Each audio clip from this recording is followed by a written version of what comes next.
Bonjour tout le monde, aujourd'hui, nouvelle vidéo et aujourd'hui, vous l'avez vu dans le titre, on va parler du repêchage qui a lieu hier au moment où je tourne la vidéo.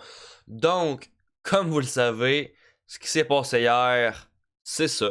Now we know either the Montreal Canadiens or New Jersey Devils will own the rights to select first overall in the 2022 Upper Deck NHL Draft. Bill?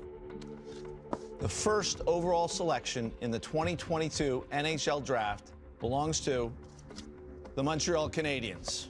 Donc, oui, les Canadiens de Montréal ont obtenu le premier choix au total pour la séance de repêchage de 2022. Alors, il y en a beaucoup qui vont dire genre « Ah, j'aurais préféré 2023, j'aurais préféré tout simplement 2023 à cause de Mishkov ou de Bedard. » Mais c'est cette année, donc on va se contenter, entre guillemets, de Shane Wright. Alors, Shane Wright, je pense qu'on en a déjà assez entendu parler. J'en reparlerai pas trop en détail, mais je sais qu'à 15 ans, il a eu le statut de joueur exceptionnel dans la Ligue de l'Ontario. Il a marqué 39 buts, je crois, en tout cas c'est des chiffres approximatifs, à 15 ans. Lors de sa saison de 16 ans, il me semble qu'il n'a pas pu jouer à cause que c'était l'année de la COVID. Là, il a 17 ans. Ça se passe quand même plus ou moins bien. 93 points, je crois, cette saison. Donc, 93 points pour un gars qui n'a même pas joué l'année dernière. C'est quand même pas pire. J'ai lu quelques forums, quelques pages. Ça dit qu'il est comparé à un certain Patrice Bergeron, Ryan O'Reilly, c'est un genre de joueur-là, qui est bon sur 200 pieds, là, que les analystes aiment bien dire. Si on considère qu'il prête un Patrice Bergeron ou un Ryan O'Reilly, ça se prend clairement bien dans un line-up. Surtout que avec Shane Wright, dans notre... ça, c'est en considérant que Shane Wright est sélectionné au premier rang par Montréal, bien évidemment. Les prospects qu'on va avoir, là, faut que vous sachiez qu'on va ajouter, mettons, ce prospect en question au premier. Donc, c'est un très bon prospect. On risque d'affronter. On risque d'ajouter un prospect en fin de ronde avec le choix de Calgary, si je me trompe pas. Au premier tour, on a le premier choix du premier tour, ce qui est assez intéressant. De plus, l'année prochaine, éventuellement, on risque d'avoir une saison difficile. Choix top 10, peut-être même top 5. Ça risque d'être assez intéressant. Puis l'année prochaine, en plus, un autre choix de première ronde des Panthers. Donc, ça fait 4 choix de premier tour. Presque un cinquième avec le tout premier choix du deuxième. Fait que ça, on pourrait quasiment considérer ça comme un choix de première ronde quand même. Fait que pour vrai, la banque d'espoir du Canadien, si on se choke pas, ça risque d'être assez intéressant. Puis là, Shane Wright, est-ce que c'est finalement lui? Est-ce que oui, non, est-ce qu'on le prend, est-ce qu'on le sélectionne? Ou qu'est-ce qui se passe avec lui? Est-ce que c'est vraiment lui que le Canadien va sélectionner? Si vous suivez gros RDS, il y a Stéphane Leroux qui parle, qui est juste là pour le junior la plupart du temps. Puis, je sais plus si c'est lui qui avait dit ça, mais il avait dit... On le regarde tellement un joueur que finalement, au fur et à mesure qu'on le regarde, on lui trouve des défauts. C'est vrai, parce qu'à un moment donné, plus que tu le regardes, plus que ça c'est amélioré, ça c'est amélioré, ça c'est amélioré. Puis on voit même plus ce qu'il a fait de bon. On le voit plus. Mais tu regardes Shane Wright, c'est peut-être pas le joueur le plus électrisant comme un McDavid, comme un Matthews, comme un... ce que vous voulez. Mais quand tu regardes sur la feuille de match, s'il marque pas, il y a des passes. Comme là, hier, je pense qu'il jouait une game de série. Ils ont perdu genre 5-3 ou 6-3, quelque chose de genre, puis il y a eu 2 passes. T'sais, fait que c'est pas un McDavid, un Matthews ou whatever. C'est un joueur qui va être très complet, qui va faire des jeux tranquilles, puis qui va ramasser des passes par-ci par-là. Pof, pof, pof, pof, pof, pof, pof. Il va juste falloir lui trouver des bons partenaires de trio. Parce qu'il faut pas qu'il arrive avec les Canadiens, si jamais le Canadien le sélectionne, puis qu'à gauche, on a Paul Byron, puis à droite, Yoel Armia. Oubliez ça, c'est fini. C'est fini. C'est fini. Mettons que c'est pas aidant. OK? T'as Suzuki qui va avoir Caulfield, Anderson, mettons, là. Puis si Wright a Armia puis Byron, ben, lol. Tu sais, Wright, si tu y mets, tu le sais qu'il est responsable défensivement. OK? Fait que si tu y mets à gauche un Hoffman, si tu le gardes, qui est capable de marquer des buts, il peut pas faire pire que cette saison, là. Hoffman, l'année prochaine, ne peut pas faire pire que ce qu'il y a eu. D'après moi, là. Puis à droite, il met peut-être un Gallagher ou peu importe. C'est bien. C'est bien comme première saison.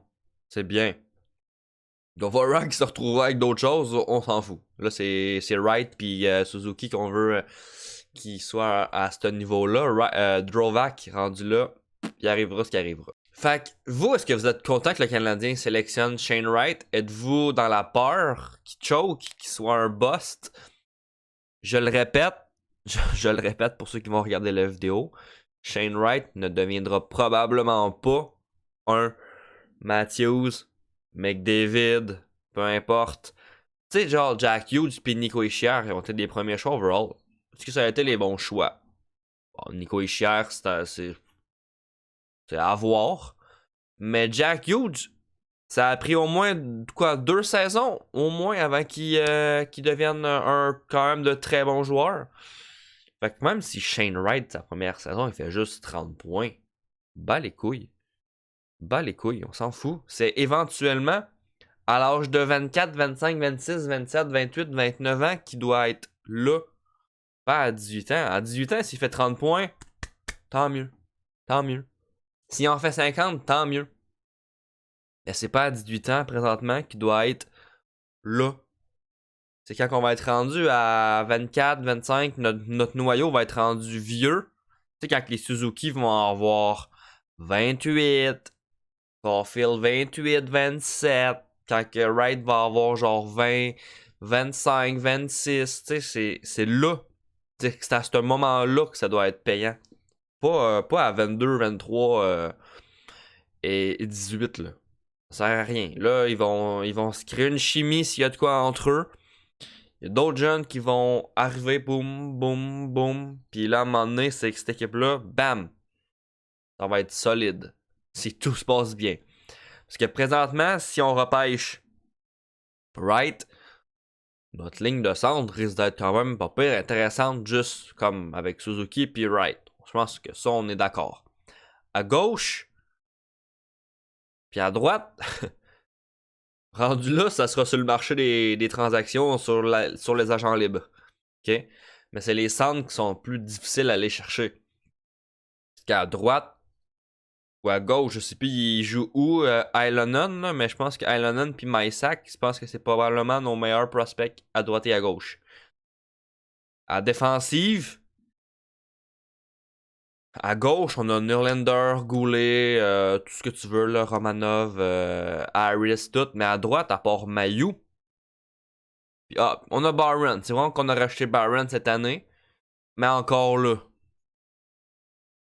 Tu sais, genre un Nemec ou un Yerichek, ça aurait pas fait du mal. Ça aurait pas fait de mal. Ensuite, pour les gardiens, parce qu'une fois que Price va partir, qu'est-ce qu'on a?